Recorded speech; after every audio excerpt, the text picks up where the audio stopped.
Selamat pagi, Opa, Oma, Bapak, Ibu, pemuda remaja, anak-anak yang terkasih dalam Tuhan Yesus Kristus. Saya berharap kita semua sehat, semangat, dan tidak pernah kehabisan akal untuk menjalani hidup sehari-hari dengan bahagia. Karena kita percaya Tuhan Yesus Kristus sendiri bersama dengan kita. Kita berjumpa lagi nih dalam persekutuan doa pagi GKI Taman Cibunut, Bandung. Selasa 2 Februari 2021 bersama saya Pendeta Samuel Adi Perdana. Mari saudara, kita mulai persekutuan doa pagi ini dengan nyanyian dari Kidung Jemaat nomor 341. Kuasamu dan nama mula.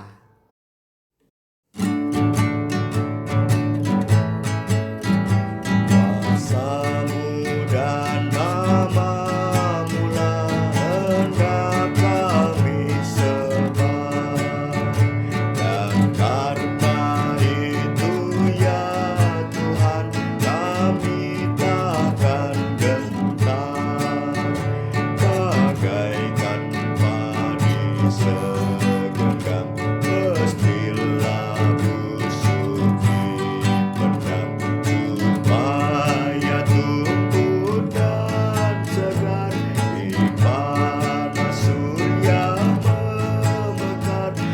Berbuahlah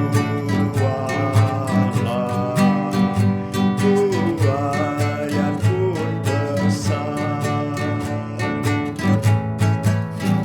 bagaikan padi Tuhan pun dikubur dipendam, kembali bangkit merebut umat-Mu tergerak. Ya Tuhan, kirim apalah penabur yang telah menyerah hidupnya untuk kuasa-Mu, memberitakan nama-Mu agar segera buahnya milik-Mu.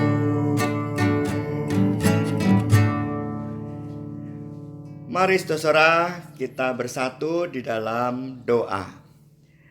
Tuhan Yesus Kristus yang penuh kuasa, kami bersyukur atas hari indah dan perbuatan-perbuatan besar Tuhan dalam hidup kami. Kami mohon Tuhan satukan kami dalam persekutuan doa pagi ini untuk merenungkan firman Tuhan. Sertai kami ya Tuhan. Amin. Saudara-saudara yang terkasih dalam Tuhan Yesus Kristus, bacaan kita dari Injil Markus pasal 1 ayat 21 sampai 28. Namun saya akan fokuskan pada ayat 21 dan 22. Mereka tiba di Kapernaum. Setelah hari Sabat mulai, Yesus segera masuk ke dalam rumah ibadat dan mengajar. Mereka takjub mendengar pengajarannya, sebab ia mengajar mereka sebagai orang yang berkuasa, tidak seperti ahli-ahli Taurat. Saudara-saudara yang terkasih dalam Tuhan Yesus Kristus, Kapernaum adalah sebuah desa nelayan kecil dengan jumlah penduduk sekitar 1.500 penduduk. Kapernaum memainkan peran penting sebagai pusat pelayanan Yesus di Galilea, dan semuanya dimulai di Kapernaum saat Yesus, Andreas, Simon, Yakobus, dan Yohanes memasuki sinagoga pada suatu hari Sabat. Di sinagoga itu Yesus mengajar. Injil Markus tidak memberitahu kepada kita apa yang Yesus ajarkan. Tetapi di Injil lain kita mendengar tentang Yesus yang menyatakan pembebasan pada para tawanan, penglihatan bagi mereka yang buta, dan tahun rahmat Tuhan telah tiba. Kita juga membaca bahwa Yesus sering juga meminta para pendengarnya untuk bertobat dan percaya kepada kabar baik bahwa kerajaan Allah sudah dekat. Namun dalam Injil Markus 1 ayat 21 sampai 28, khususnya ayat 21 dan 22, coba kita perhatikan bersama. Fokusnya bukan pada isi ajaran yang menarik perhatian orang banyak yang mendengarkan Yesus. Sebaliknya, orang yang mendengar Yesus yang mengajar terpikat oleh cara Yesus mengajar, yaitu sebagai orang yang memiliki kuasa, tidak seperti para ahli Taurat. Yesus mengajar bukan sebagai orang yang telah mempelajari kasih atau perintah-perintah Allah, tetapi sebagai orang yang telah menjalani perintah dan kasih Allah.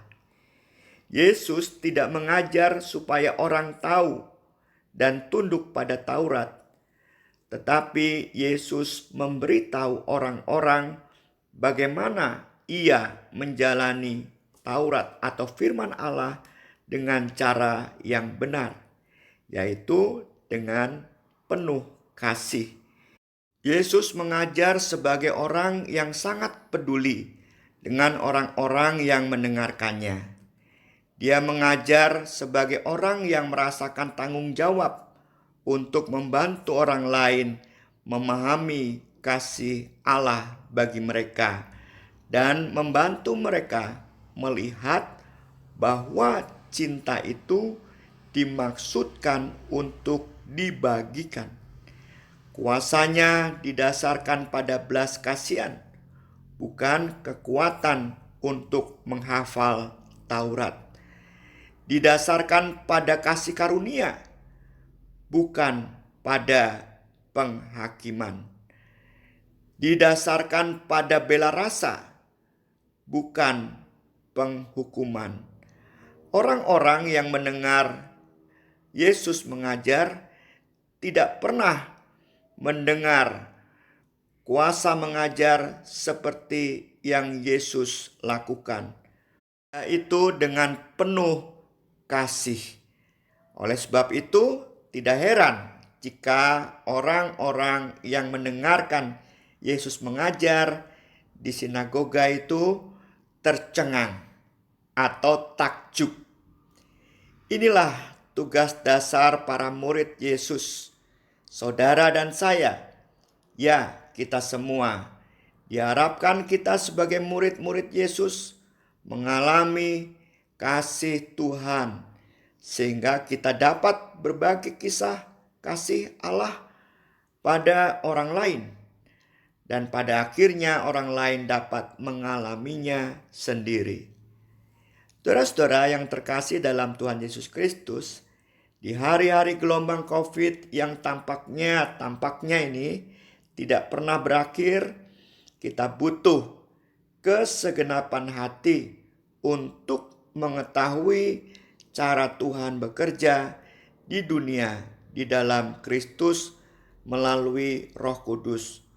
Salah satunya yang terlihat oleh kita adalah bagaimana jalinan manusia satu dengan manusia yang lain saling membantu satu dengan yang lain.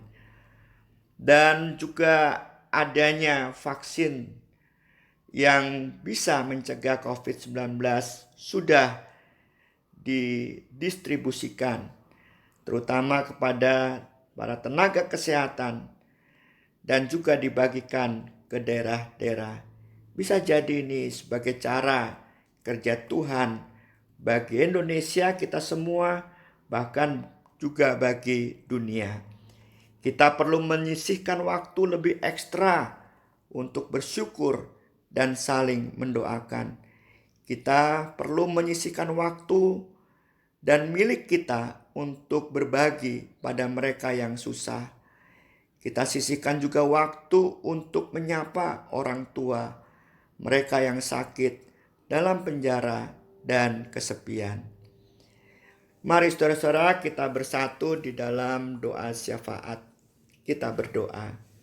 Tuhan Yesus Kristus yang penuh kuasa, kami mohon dimampukan untuk yakin akan kuasa-Mu setiap hari dan mampu mensyukuri hidup dengan segenap hati. Dalam doa syafaat ini kami juga memohon agar saudara-saudara kami yang sakit dipulihkan. Mereka diantaranya adalah Oma Tobing, Bapak Filipus, kedua orang tua dari Bapak Okan, Oma Elin, Ibu Rika Andreas, Ibu Lydia Chandra, Tante Swat, Tante Win Dewanta, Naelia, Opa Martanto, dan mereka yang tak tersebutkan. Kami berdoa untuk mereka yang berduka cita juga, yaitu keluarga Ibu Salce, dan saudara-saudara kami yang bergumul untuk memasuki hidup berkeluarga. Tuhan yang penuh kuasa, kami juga bersyukur atas ulang tahun jemaat-Mu GKI Taman Cibunut Bandung ke-105. Perjalanan hidup tak hanya diukur oleh waktu, tetapi juga oleh perjumpaan-perjumpaan, serta makna-makna yang bertaburan sepanjang masa. Kami berharap 1000 harap kami bisa memantik karya jemaat-Mu ini di tengah dunia. Berkati ya Tuhan, kebaktian syukur 7 Februari nanti. Kami berdoa juga Tuhan untuk anak-anak kami yang sedang ujian dan belajar online, dan juga kami yang bekerja secara online. Serta kami berdoa juga untuk kesejahteraan seluruh anggota jemaat dan simpatisan GKI Taman Cibunut Bandung. Kami juga mohon kepadamu ya Tuhan, untuk menemani saudara-saudara kami yang sedang bergumul dengan pemanggilan mereka sebagai penatua. Berikanlah hikmat-Mu kepada mereka. Kami juga berdoa untuk persekutuan dalam majelis jemaat, supaya kami mampu bersehati sepikir, saling merendahkan diri kami, dan mewujudkan karya kepemimpinan yang melayani bersama-sama. Teguhkan kami pada panggilan-Mu ya Tuhan. Teguhkan kami pada panggilan-Mu ya Tuhan. Kami juga berdoa dan berserah untuk saudara-saudara kami yang ada di tengah musibah, baik itu gempa bumi atau banjir, dan dalam situasi yang lainnya. Berkati dan kuatkan mereka, cukupkan apa yang mereka butuhkan, termasuk juga mereka yang dermawan hatinya. Biarlah Tuhan berkati supaya kedermawanan mereka senantiasa terus mengalir dan mengalir. Inilah ya Tuhan doa kami panjatkan dalam tangan kasih Tuhan Yesus Kristus. Bapa, terima kasih. Bapa, terima kasih. Bapa di dalam surga, ku beri terima kasih. Amin.